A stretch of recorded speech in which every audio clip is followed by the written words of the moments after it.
¿Qué tal? ¿Cómo están? Bienvenidos a Da para Más. En esta ocasión, darle la bienvenida y el recibimiento a Alejandro De Barbieri, psicólogo y autor de varios libros, como por ejemplo Economía y Felicidad, Educar sin culpa, La vida en tus manos y Un día complicado. Bienvenido, Alejandro, ¿cómo estás? Hola, ¿cómo estás? Un gusto y gracias por esta linda conversación. Bueno, el gusto de nosotros de poder tenerte aquí. Y un poco el motivo del llamado es hablar de distintos temas que están pasando hoy en día. Nos gustaría saber un poco cómo los pensás vos, cómo los estás viviendo. Más que nada, obviamente, vinculado a lo que ha sido toda esta situación del COVID-19, del coronavirus, de estar encerrado, de manejar emociones. Un poco pelotear un poco sobre toda esta temática que nos tiene un poco inquietos a todos y con incertidumbre. Así que nada, empezar por ahí. También antes que nada, dale. Y antes de entrar un poco en lo que es la conversación, también me gustaría saber cómo fue que llegaste al tema del mundo de la comunicación, de los podcasts, porque tampoco es algo común quizás, y que poco a poco está tomando fuerza este medio, el podcast. Y me interesa saber cómo fue que llegaste a este mundo. Bueno, esa es la pregunta más linda, digamos. Por ahora seguimos conversando. No, porque la pregunta más linda porque es mi última creatividad, digamos. O sea, llegué a los podcasts y bien siempre tengo algunos que escuchaba, pero no era un fanático, no era un fan, pero sí me llegaban algunas cosas. Y en la cuarentena justamente una persona me empecé a investigar cómo grabar y ahí empecé a armar que le puse, o sea, con mi nombre, pero le puse algunos episodios Terapeuta Coronavirus, que tiene que ver con esto que tú decís de lo que está pasando ahora, y otros basados en mis libros. Creo que también llegué porque para facilitar el acceso, ¿no? O sea, que no dependiera, por ejemplo, lo que yo quiero comunicar a la gente de que me entrevisten en una radio o en una televisión, que eso se da, pero se da en forma aleatoria. Yo, si bien a veces estoy en la radio, estoy un mes sí, un mes no, me explico, no tengo ninguna columna fija, como tuve otros años. Entonces el podcast también vi que me daba esa oportunidad, y a su vez es una cosa más tradicional. Yo doy muchas charlas motivacionales en empresas y en escuelas, y la cuarentena me agarró justamente los podcasts. Me parece que es una cosa más tranquila, más de reflexión, y entonces por eso me atrajo mucho esta plataforma. Ahora, qué interesante lo que decís, que a raíz o que el puntapié fue el tema del coronavirus y capaz que el encierro, que te despertó esa curiosidad, esa creatividad. Cómo a algunos les dispara para la parte de la creatividad y ocupar el tiempo en algunas cosas, y para otros de repente lo que hace es tirarlos para el otro lado, para el lado de la depresión, de la angustia. Está bueno ver ese tipo de encares, ¿no? Está bueno, sí, lo que estás diciendo. Yo soy un tipo muy, muy activo, ¿no? Muy nervioso, si querés. O sea, a mí me gusta mucho hablar y me cuesta mucho escribir. Cada libro me lleva un proceso de mucho trabajo, y la cuarentena me ayudó muchísimo para eso, porque primero yo tenía muchos audios, viste, de las columnas que tuve en las radios en Sarandí, en Océano, en El Espectador. Entonces dije, me gustaría unirlas, ¿no? Darle como una plataforma que una, y ahí fue que empecé a investigar eso. Y después sí, la cuarentena es una oportunidad para que la gente revise su interior, porque te obligó a parar, nos obligó a parar la manera en que trabajábamos, la manera en que sos papá o sos mamá, y entonces eso evidentemente mucha gente lo angustia y lo deprime. A nosotros nos agarró con mi señora en un proceso bastante de reinventarnos, porque nosotros teníamos una casa en Parque Valle hace 20 años y la tuvimos que entregar con ese tema de la cuarentena y mandar a la gente a seguro de paro, así que hemos vivido lo que muchos uruguayos han vivido, pero o sea que no es que no te hablo de un lugar de comodidad, te hablo de un lugar de incomodidad, como vivió mucha gente o como está viviendo, pero también con la oportunidad de cambiar, ¿no? Y de reciclarse. Tal cual. Hay un tema de aprovechar las oportunidades. Siempre se dice que de las crisis pueden salir cosas buenas, pero también hay un tema que está en juego, que es que el ser humano, las personas, a veces precisamos algunos sacudones o pasar determinadas experiencias capaz que negativas o no muy lindas, como para darnos cuenta de ciertas cosas. Y tal vez esto que está pasando, un poco lo mencionabas en la respuesta anterior, quizás fue eso lo que nos pasó, no a todos, pero a algunos, de repente despertar o aflorar cosas que no nos animábamos a hacer antes, quién sabe por qué, y ante determinada circunstancia nos estamos abriendo, estamos explorando. Es interesante también encararlo o verlo desde ese punto de vista. Sí, o sea, vos a ver, yo en esto, justamente en estas reflexiones, yo le puse terapeuta coronavirus, no porque yo me crea un terapeuta del coronavirus, sino porque lo que quise buscar fue una imagen que dijera que esta cuarentena ya nos puso en terapia. Claro. O sea, nos puso en una situación existencial de angustia, de vulnerabilidad y también de apertura al cambio, ¿no? O de obligación al cambio, porque hay gente que si no te, o sea, tiene más tiempo para perder el tiempo, más tiempo va a estar encerrado, más para estar solo, te enfrenta con la muerte, bueno, te enfrenta con tantas cosas a la vez y a su vez hacer algo global, ¿no? Mundial, que también es algo, no sé, pocas veces visto. Entonces, claro, tenés la oportunidad de resignificar tu vida o de angustiarte tanto de no tener recursos y no poder salir, ¿no? Claro. Yo al principio de la presentación hablaba un poco de la incertidumbre. En una entrevista anterior, vinculaba más que nada a lo que era la parte empresarial. Hablábamos de la incertidumbre que puede haber en el mercado, la incertidumbre de las personas. Pero en definitiva en esa charla terminamos diciendo que en verdad la incertidumbre siempre está, ¿no? Claro, y ahora exactamente. Y ahora como que decimos, tengo incertidumbre de tal cosa, de tal otra, pero siempre está la incertidumbre. Y eso también es algo raro, digo, de no darnos cuenta de ese tipo de detalles. Y bueno, ahora sí, ¿no? Claro, o sea, siempre justamente nosotros desde la psicología trabajamos desde la mirada existencial, y la mirada existencial siempre tiene esa mirada con lo imprevisto, con el azar, ¿no? Con lo que justamente no puedes controlar. Lo que pasa es que en la vida normal, entre comillas, uno cree que lo controla, ¿verdad? Y lo organiza de alguna manera, y cuando se te sale el control te angustias. Y ahora fue una situación de bueno, por lo menos hasta ahora, de 60 días de realmente tener que reciclar por completo aspectos laborales o aspectos familiares. Entonces eso es una angustia muy grande, pero también te permite reinventarte, lógicamente. Tal cual. Uno de tus libros es Educar sin culpa.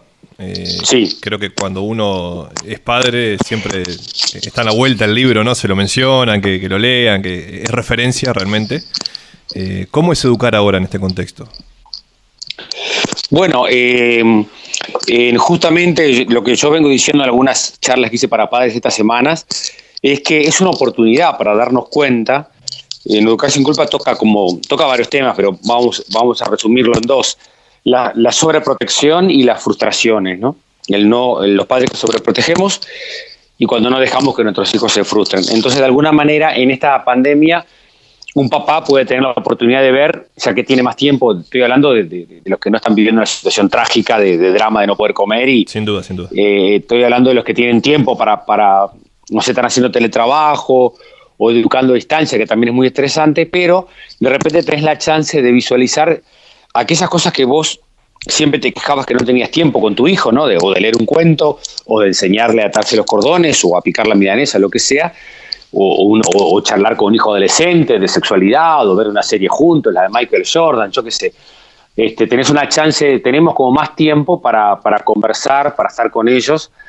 Yo veo que muchos niños tienen mejor resiliencia, ¿no? O sea, que se han adaptado, otros no, pero me han consultado algunos últimamente. Algunos papás me dijeron, Ale, mi hijo ahora no quiere ir a la escuela, viste que ahora, no sé, se anuncia que en 2 semanas o 3 creo que se vuelve. Entonces le digo, mira, tranquila, porque es una señal de que está bien en tu casa, me explico, de que está pasando bien. A muchos chiquilines les hizo un bien bárbaro estar con papá y mamá, estar más tranquilos, ¿no? No la locura de levantarte, correr, andar.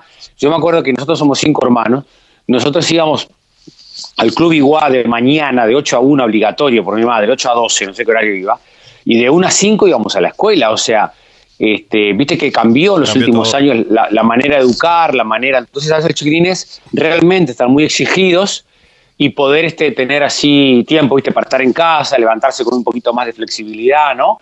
y papá que me esté dando bola, bueno, para muchos ha sido una gran bendición, ¿no? Ahora, está la otra parte también y complicada, como decías vos, en un contexto obviamente de una casa que haya un teletrabajo, no haya una persona que no tenga la fuente laboral, digo, en un contexto positivo, por llamarlo de alguna manera, que de repente estás trabajando y se acerca tu hijo y no puedes darle toda la atención que quisieras tener, o de repente también empieza a aparecer ese enemigo que está presente, que son las redes sociales o la parte digital, que los niños están muy inmersos hoy por hoy, que capaz que de repente se cuelgan con un celular o una tablet 1 o 2 horas, y también ahí se pierde un poco la calidad de ese niño, ¿no? Bueno, pero eso pasaba antes también, ¿no? Bien. O sea, justamente eso, si bien ahora el papá tiene, justamente a mí lo que me preocupa mucho son los padres que con el estrés que tienen se sacan de encima a los hijos, ¿no? Claro, a eso me refiero. Que entonces eso...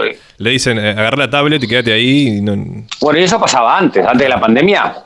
Este era un problema muy común, ¿no? De que lo enchufamos en la tablet para que no me moleste porque tengo que hacer otra cosa. Entonces, realmente eso es lo que hace que muchos chiquilines tengan problemas de ansiedad, problemas de depresión, porque reclaman la presencia del padre, ¿no? Reclaman la palabra, la mirada, el vínculo, ¿no? O sea, la conversación, todo eso realmente los chiquilines lo extrañan mucho, lo precisan mucho y fuera de la pandemia o con o sin pandemia es muy importante darle tiempo a tus hijos, ¿no? Sobre todo cuando son chicos, porque cuando ya son, a veces los papás de hoy, no sé si es por la edad que tienen porque yo tengo 48, 49 y mis hijas tienen 20, entonces lo veo con mi hermano y sus hijos chicos, ¿no? O sea, veo que falta mucho esa paciencia, porque después, ya la mía de 20, 17, 18 con esta pandemia, no da cero bola, me explico. Claro. Al principio, vemos una película, después cada uno está con sus estudios, con sus cosas, o sea, nos juntamos a almorzar mucho más seguido, entonces, casi todos los días, realmente, eso se vuelve lindísimo,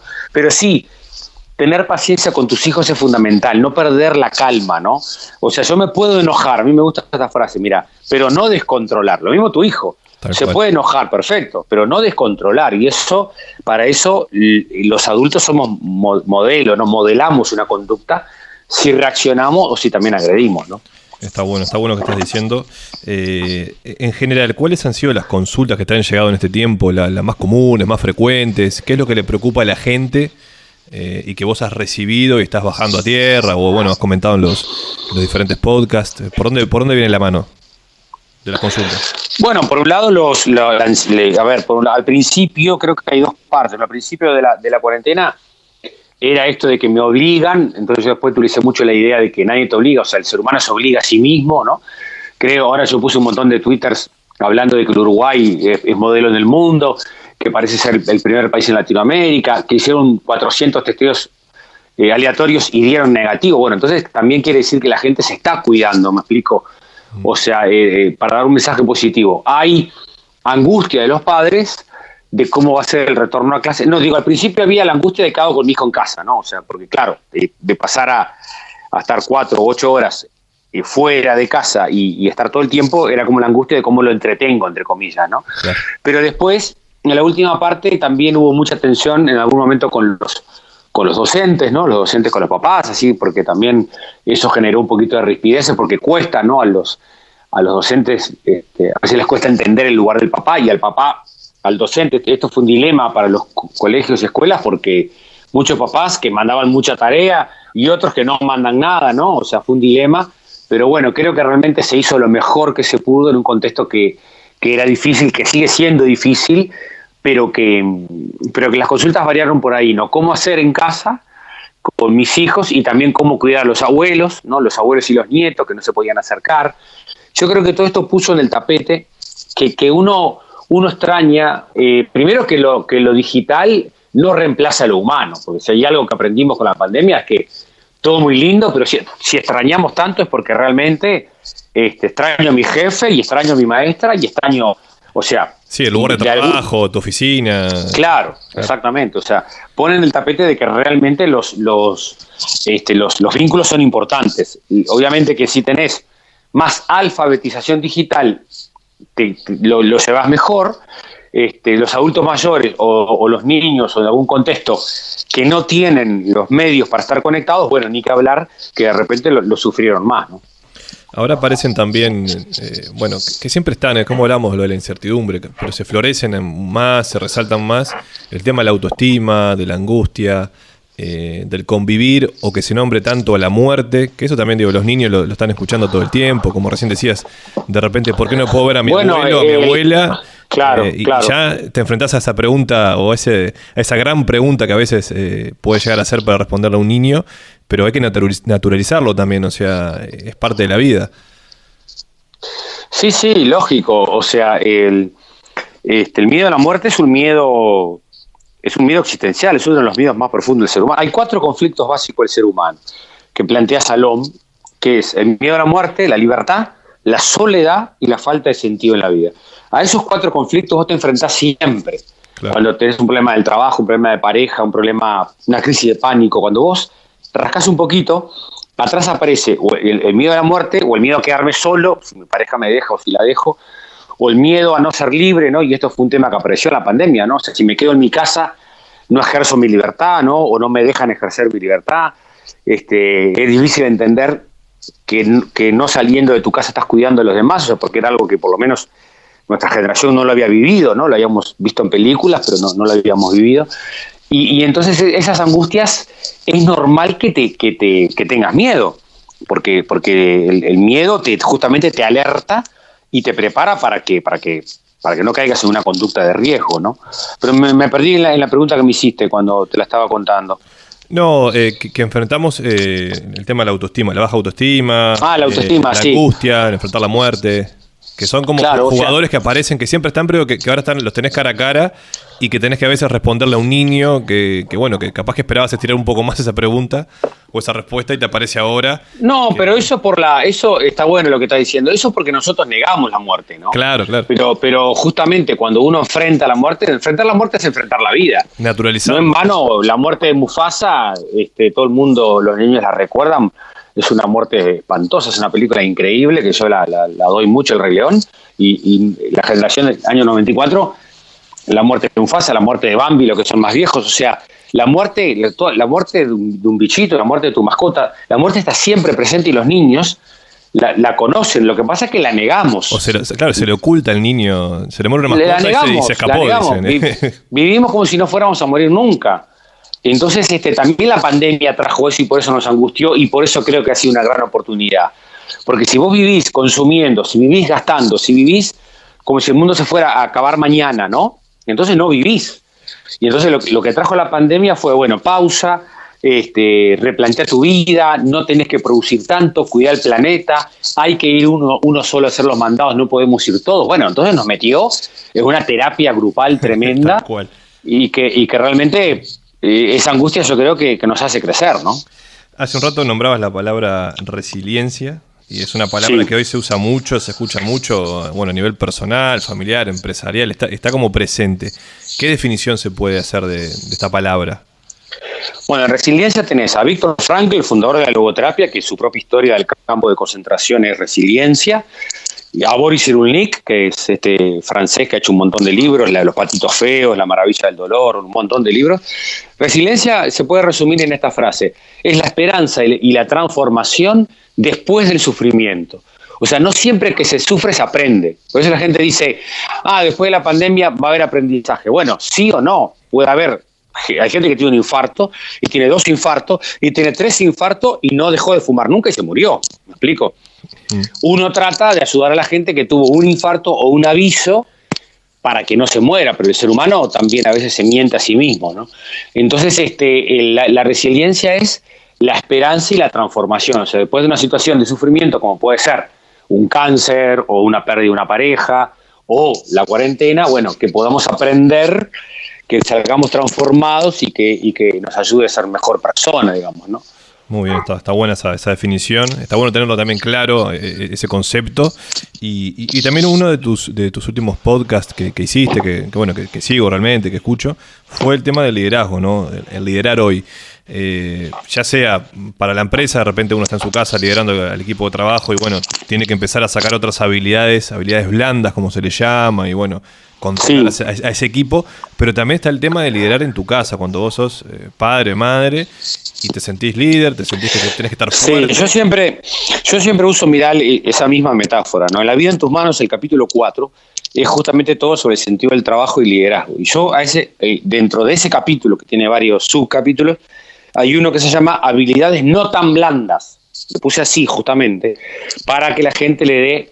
Creo que y en esta pandemia hice un montón de charlas para gerentes y para líderes, con momentos duros, gerentes que me consultaron, Ale, tengo que mandar, ¿verdad?, 20 personas a Seguro Paro, 40, 50, cómo hablo con mi gente, y después otros líderes que tenían que liderar justamente el desafío desde las emociones, que si bien es algo que las empresas se habla hace años, ¿no? Pero muchos jefes, viste que muchos, vos vas a una empresa y mucha gente te dice, sí, el jefe está copado con las emociones, pero en el fondo lo que quiere es que laburemos, ¿no? Claro.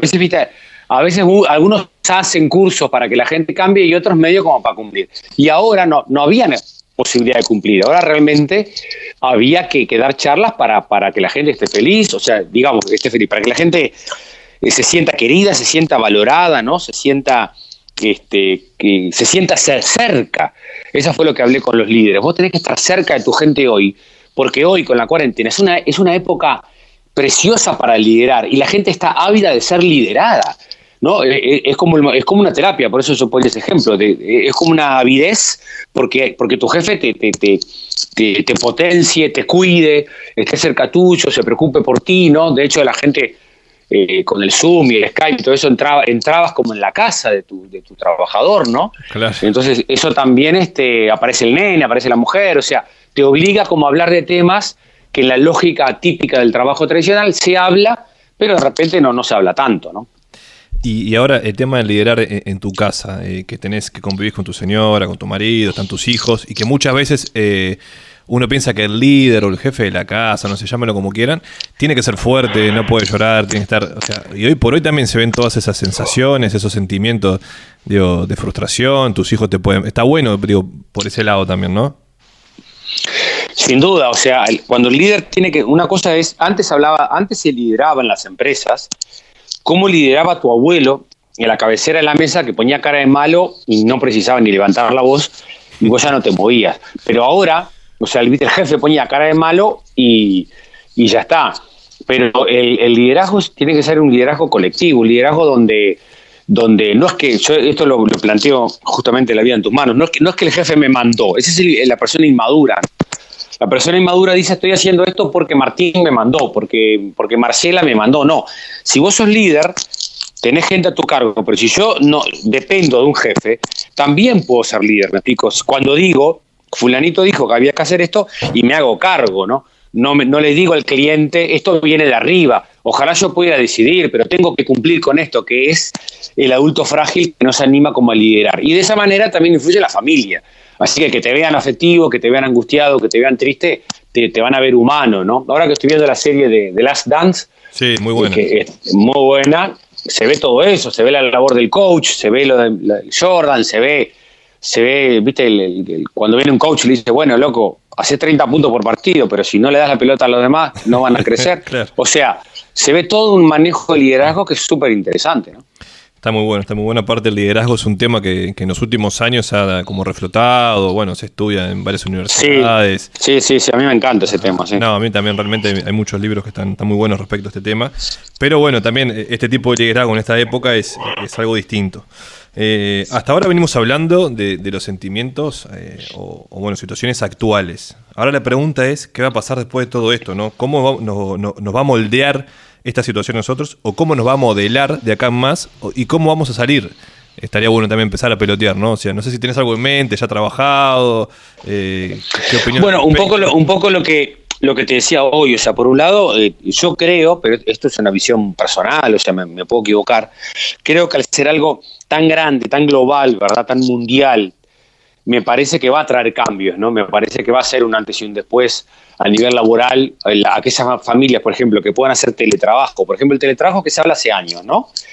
Creo que la pandemia esta le dio más legitimidad al teletrabajo. Si bien antes había personas que trabajaban en su casa o part-time o 4 horas, a mucha gente le quedaba la sensación, este se lleva la plata de arriba, o es multimillonario, ¿no? Y trabaja en la casa, porque... Claro. O sea, y creo que ahora eso, el que puede elegir, ¿verdad?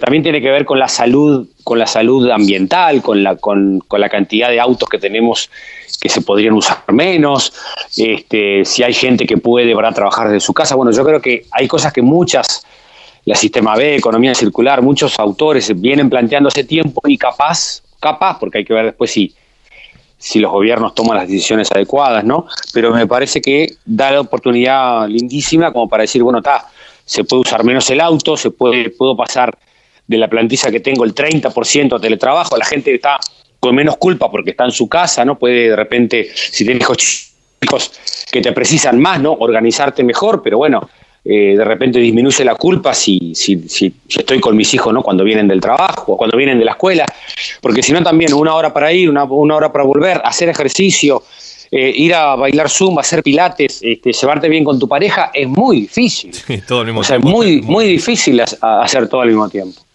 Tal cual. Ya un poco entrando en el final, para no robarte más minutos, Alejandro, y agradecerte, por supuesto.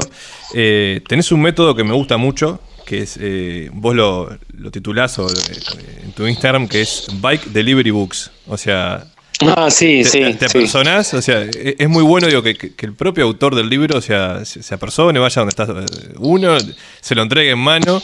Contame también cómo surgió eso y cómo es el feedback con la gente, porque está muy bueno.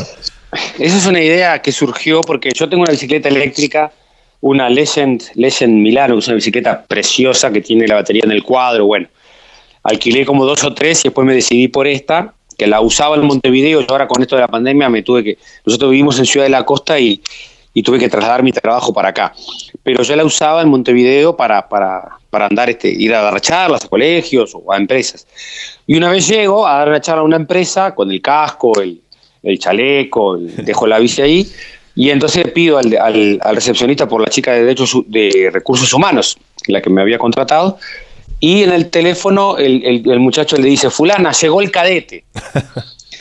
Y entonces me quedó grabada esa idea, ¿no? También los prejuicios que tenemos, ¿no?, de la bicicleta, bueno, y ahora estando acá, por suerte cuando empezó la cuarentena me la traje para acá, para la costa, entonces la usé mucho.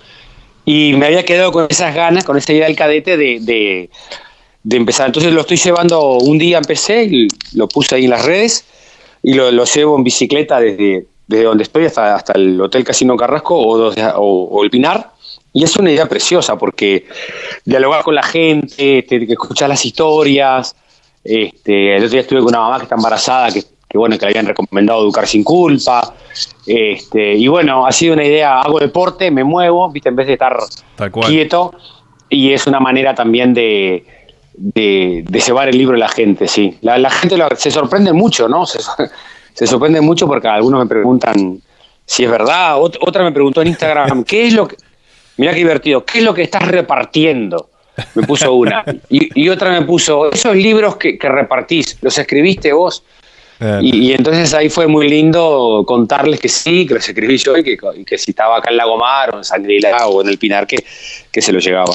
La verdad que cuando lo vi me llamó la atención para bien, o sea, me parece que está muy copada esa idea, está buena, como decís vos, también aprovechás para hacer ejercicio, pero es fundamental también ese contacto humano, personal con quien te van a comprar el libro, le estás viendo la cara, es espectacular, está muy bueno. Sí, porque claro, cuando tú sacás el libro y está en la librería, la gente te escribe, las redes también. Sí. Las redes facilitaron mucho el contacto con, no sé, yo admiro a muchos escritores que no tuve la suerte. A Benedetti lo conocí, a Galeano también, lo conocí de ir a una charla o de ir a una firma de libros y esas cosas, pero hoy en día a través de las redes tenés como esa facilidad que la gente te puede escribir, ¿no? Un mail, y eso es precioso, pero bueno, poder ir directo es muy lindo también, ¿no? Exactamente. Bueno, Alejandro, no sé si también estás trabajando ahora en un próximo libro para sacar, tenés algo en mente que nos quieras comentar, capaz. Mira, tengo un proyecto en mente, pero por cábala no lo guardo. Perfecto. Pero estoy ordenándome a nivel de laburo, como te decía, por un cambio que tuvimos que hacer logístico de nuestro espacio de trabajo y consultorio, y ahí cuando me instale voy a empezar a escribir, porque la escritura me lleva un tiempo, viste, de lectura, y de ir escribiendo de a poco, pero tengo algunos, siempre tengo como 2 o 3 proyectos, y bueno, hasta que me decido por uno y ahí le doy, ¿no? Bueno. Me lleva tiempo, ¿no? Sí, me imagino. En realidad, entre Educar sin culpa y La vida en tus manos pasaron como 3 años, pero no me estresa porque a mí me gusta que el libro salga bien, que salga, viste, como resultado de la reflexión y de lo que realmente querés decirle a la gente, ¿no? Bueno, Alejandro, yo agradecerte por estos minutos. Era una entrevista que hace tiempo quería hacer y bueno, yo también empecé hace poco con el tema de los podcasts y bueno, quería un poco reflexionar y consultarte algunas cosas que están surgiendo y que hasta algunas son personales, que aparecen en la cabeza, pero realmente agradecerte estos minutos. Y bueno, te seguiremos en las redes sociales, en los podcasts y en los libros que son muy interesantes y muy buenos. Vos decís que esto da para más. Esto da para más, sí. Me encantó tu podcast y gracias por la invitación a conversar. Yo creo que también los podcasts como Instagram o como también son plataformas para que los contenidos, viste, que uno tiene en los libros se acerquen a la gente, porque por ejemplo mucha gente no lee y escucha. Por ejemplo, muchos varones, el varón en general, es más de escuchar que de leer. Es una generalidad, pero casi todos los libreros te dicen compran más libros las mujeres que los varones. Entonces también es una linda manera de acercar estos contenidos a la gente que está trabajando, viste, y está escuchando, o está haciendo deporte y está escuchando, y me parece fantástico. Tal cual. Yo creo que también es una herramienta muy buena porque incluso al ser on demand, como se dice, lo escuchás cuando podés, cuando querés. Y está muy bueno los contenidos que hay en general. Pero bueno, particularmente queríamos llamarte y tenerte acá con nosotros, que era importante, bueno, tener tu opinión. Así que nada, agradecerte, Alejandro, que fue muy bien. Gracias a ti y bueno, y a las órdenes, cuenta conmigo.